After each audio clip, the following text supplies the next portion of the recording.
राजस्थान रा वीरों री महत्ता अपरंपार है।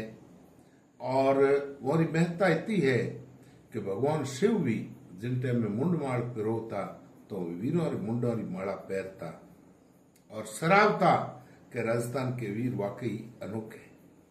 एक प्रसंग जाड़ोर रो जिन टाइम रे मोने कोनड़ देरो बेटो वीरम देव अलाउद्दीन फौज लेन आई गयो जाड़ोर माते नी अंतर कथा लंबी चौड़ी है।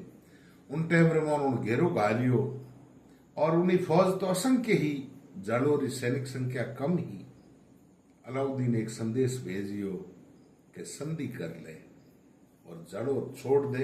एक बार बारे आवरो उन्हें बाद रे मोन हूं तने पाछो हूंप देऊ एक मारी जिद है तू जाड़ोर छोड़।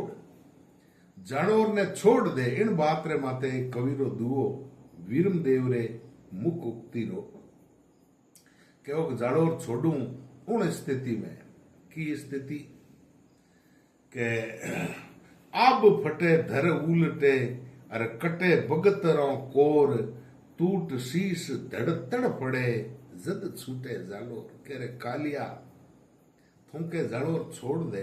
इन स्थितियों में मोहन जाड़ोर हूं छोड़ू की कर आब फटे धर उलटे आओ आबो फाट जावे जकी बातों कदी होना रही नहीं है। आब फटे धर उल्टे पृथ्वी उल्ट पुलट हो जा और कटे बगतरों कोर बख्तर बख्तर जको मारे पैरियोड़ो है इनो कोर कोर कट जाए कवचरो और इनो कटी जनो मारो पिंड कट जाए। आब फटे धर उलटे कटे बगतरों कोर और टूट शीश धड़तड़ पड़े जद छूटे जालोर। उन्हें बादरे मोने मारो माथो बड़ नीचो पड़ जाई और धड़ एके पाए पड़ियो तड़ पड़ी। उन टाइम रे मोने भले जालोर छूटे तो छूटे उनु पहला खांजी जालोर छूटे कोनी। तो देखो आप ऐसे वीर थे। उन वीरों सोनग्र चवाणा तो साहब उन वीरों को बार बार नमन कोटि कोटि नमन।